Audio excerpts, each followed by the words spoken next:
Hi, and welcome to our home here at Sennesholma Gård in the south of Sweden. Spring is finally here, and it really feels like the energy of winter is slowly, gently fading away. There are so many of you who are new here, and we're so grateful that you found your way to us. Truly welcome. It's actually been a little while since we last shared a video. Life simply got in the way for a bit. A few colds, a stomach bug, and all those little things that come and go. But we're still here, and with spring arriving, the projects around the farms are definitely picking up again.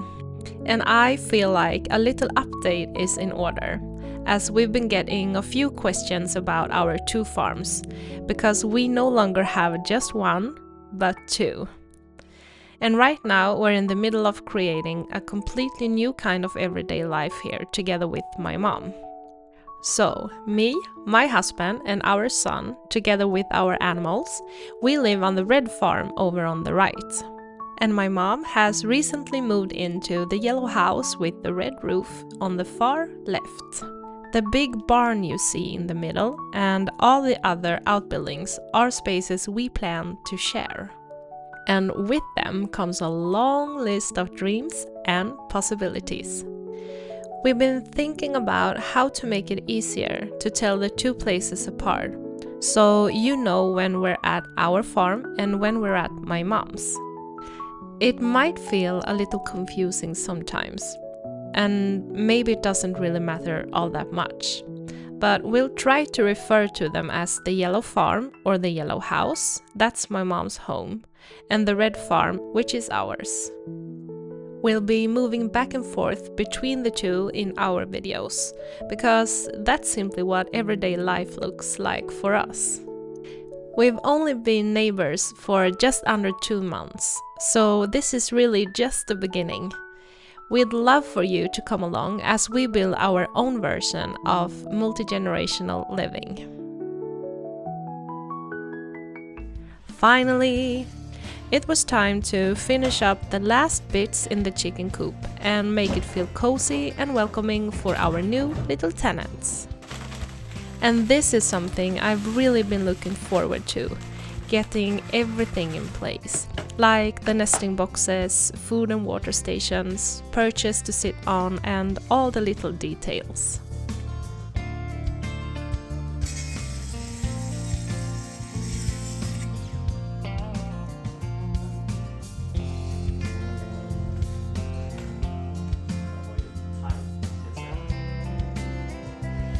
There were still a few small things left to fix.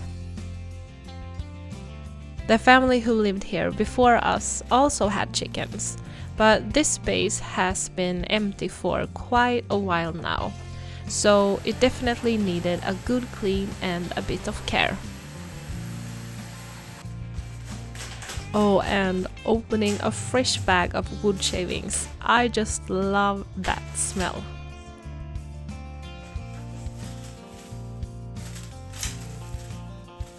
Oh no, this rake was way too flimsy. Had to switch to a sturdier one. Much better.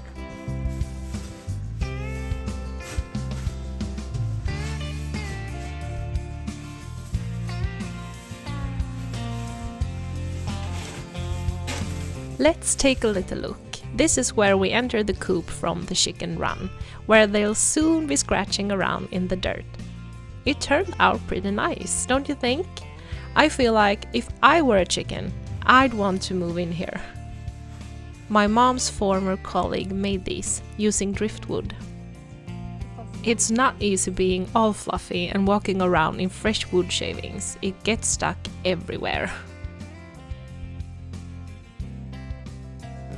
We walked over to the yellow farm, into the barn, and climbed up into the hayloft to check the quality of the hay and straw stored up there, all airy and nicely kept.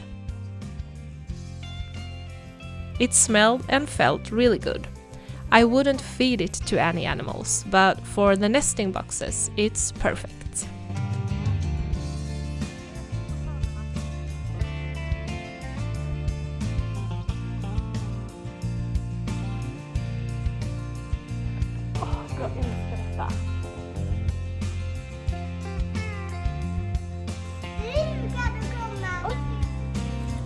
And honestly, how nice is it to have a big barn to just go and collect materials from like this? So convenient.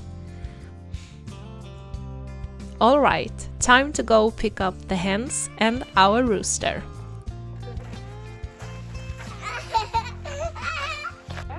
Welcome to the farm! We had actually hoped for a few more hens per rooster, but there was a bit of a mix-up on the seller's side, so we're hoping to expand the flock pretty soon. We chose a Swedish heritage breed that actually originates from just nearby, not far from where we live today, which we think is pretty cool. When I filmed this, they had only been home with us for a few days, so they were still a little nervous and cautious. Now, after being with us for about 3 weeks or so, they already seem much more relaxed and used to us, to Kimmy, and both our cats and dog. Their moving has gone really well for everyone involved.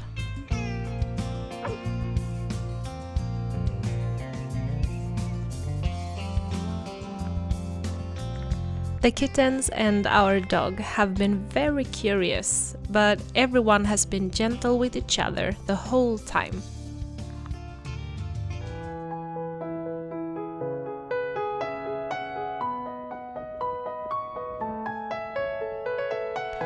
We've also started bringing our large vegetable garden back to life and created a little stone path leading up to the gate.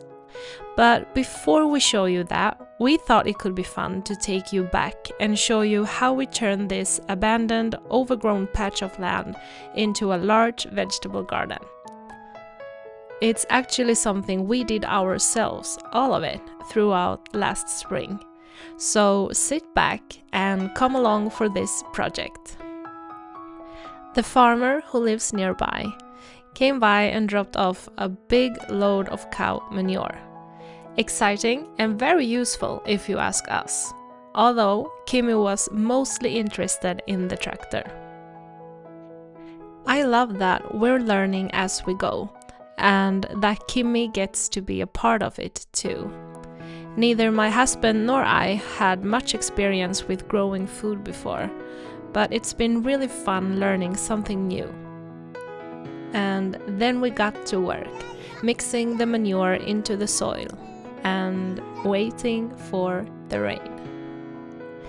And we just kept working on the vegetable garden. We decided to cover certain areas where the weeds were really taking over using tarps. That part of the land will simply be left to rest for a season or two. This is when it was time to plant potatoes and sow carrots. Later in the season, we also sowed sugar snap peas and planted out zucchini and pumpkins that I had started indoors.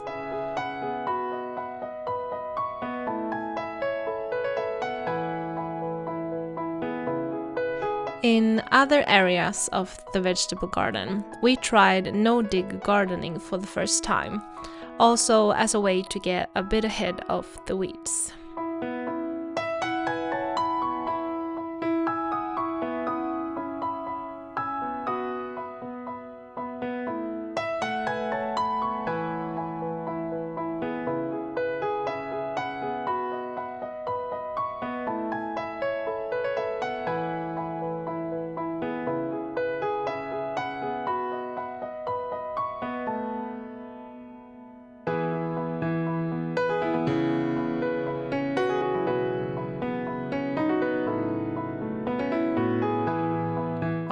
To think that all of this is ahead of us now. We're almost there. Look at how green everything is. Just beautiful. This looks a little silly. Just a gate standing there all on its own in the middle of everything. But it felt like the easiest place to start and then build the fence out from there. I've always wanted a fence like this. I think it's beautiful. It's made from hazel. It took us a couple of days to finish. There were a few moments where we definitely cursed a bit, But in the end, our big vegetable garden had a beautiful fence and 2 gates. Look at the beautiful potatoes and sugar snap peas.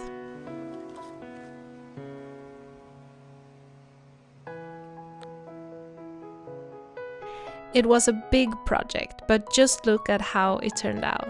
We feel so happy with how it all came together. We have some exciting plans for this garden. Now let's jump back to the present. Okay, so back in the present. We wanted to create a stone path leading up to the gate and the vegetable garden. At first, as you saw earlier, we tried keeping the path free from weed barrier and gravel, thinking we could just keep the weeds under control ourselves.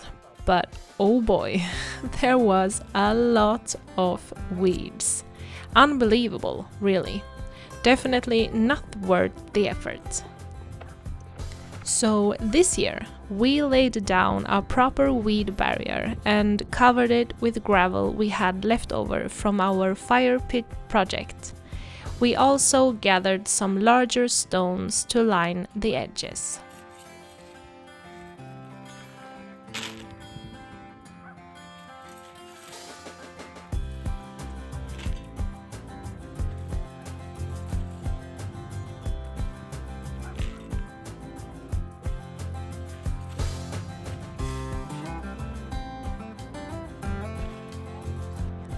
Ta-da! It turned out really well. And just think, all of those larger stones are ones we've collected from around the garden.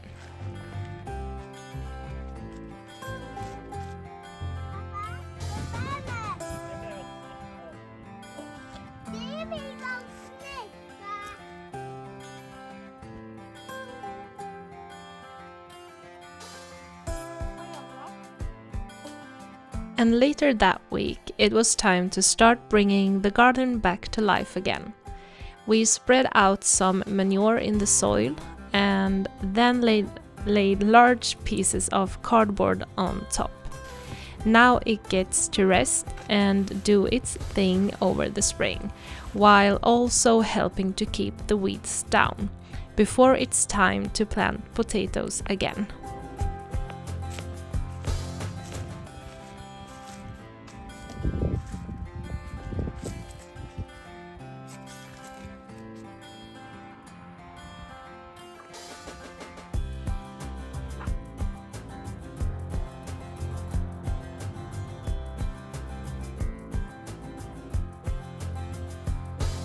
Michael's mom was visiting, so we got some lovely help from her and from Kimmy, of course, who gathered leaves and branches from other parts of the farm and added everything as mulch in the garden. Perfect teamwork. It's actually kind of sweet. When I watched this, I realized just how much Kimmy is there with us, helping out. And it's something he truly loves. We've never forced him to join in. He's always free to go off and play. And of course he does that too in between. But he loves having his little wheelbarrow, his little spade and rake, and simply doing what we're doing. He's always been welcome to be part of it, ever since he was little, if he wanted to. He really loves working in the garden.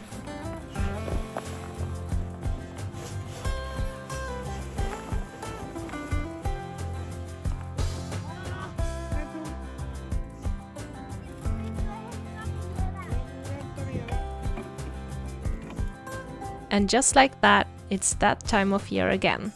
The seed potatoes are here, and we're expanding our growing this year. This early in the season, we place the potatoes in old egg cartons and let them sit somewhere cool, almost cold, but with plenty of light. After a while, they start to sprout little shoots, and then they're ready to be planted out not long after.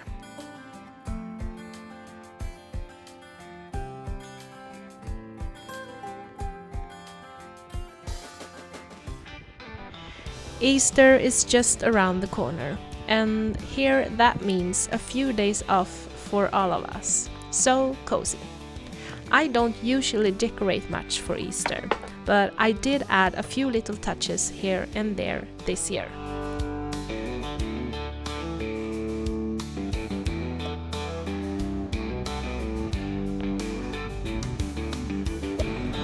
We were all especially looking forward to Easter this year, since my brother and his family came to visit, and that meant Kimmy's cousins too.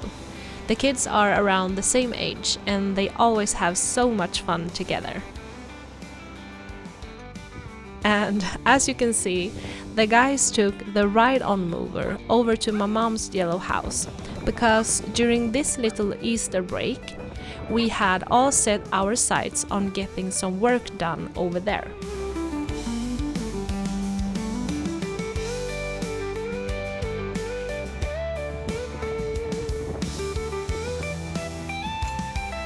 This is my favorite way to spend time together. The kids are playing around, some of us are working, we eat and drink something nice together, and then get back to it again. It's just the best.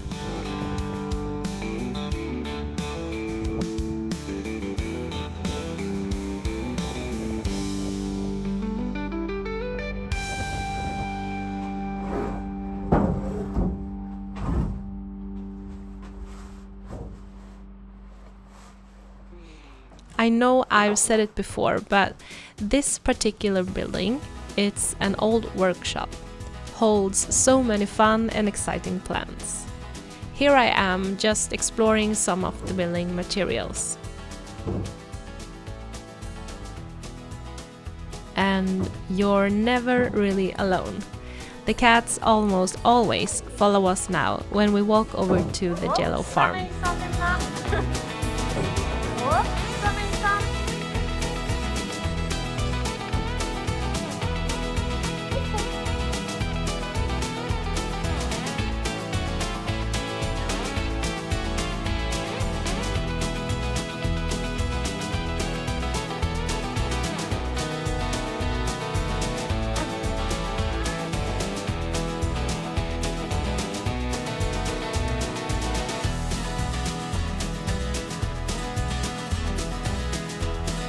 We had such lovely days together over at the yellow farm, and we got so much done.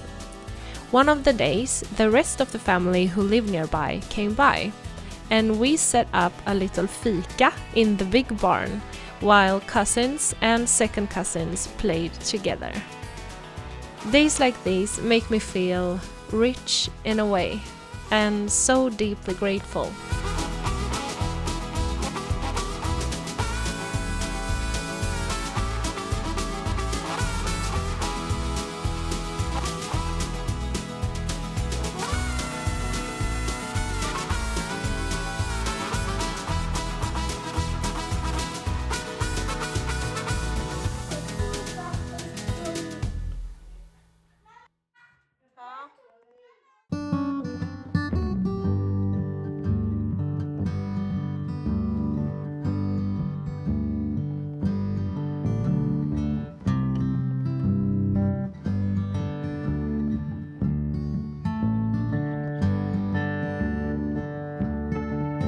Those of you who have been here for a while know that one of the absolute best things, if you ask me, is morning coffee outdoors.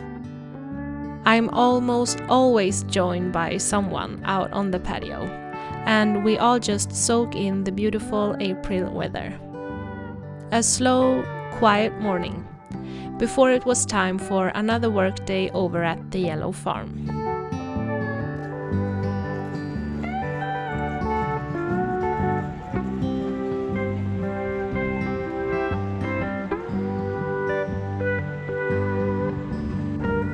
Me and my mom put together 2 little benches using materials we found around the farm. Simple but beautiful, and definitely approved by Elvira. What a lovely Easter break this turned out to be. We waved goodbye to my brother and his family, but with the comforting feeling that we'll be seeing each other again soon. We got so many good things done at my mom's farm. The hens have settled in with us, and our little version of generational living is slowly starting to take shape. In the next video, we'll be planting potatoes and realizing that we might actually need to expand our already quite large potato patch. And we're also so excited to finally show you a big indoor project that has been quietly going on in the background since October, our newly built bathroom. Early summer is knocking on the door now, and we're spending most of our days outside working on different projects. Thank you so much for watching. We'll see you again soon. Take care, enjoy the spring, and soak up the light.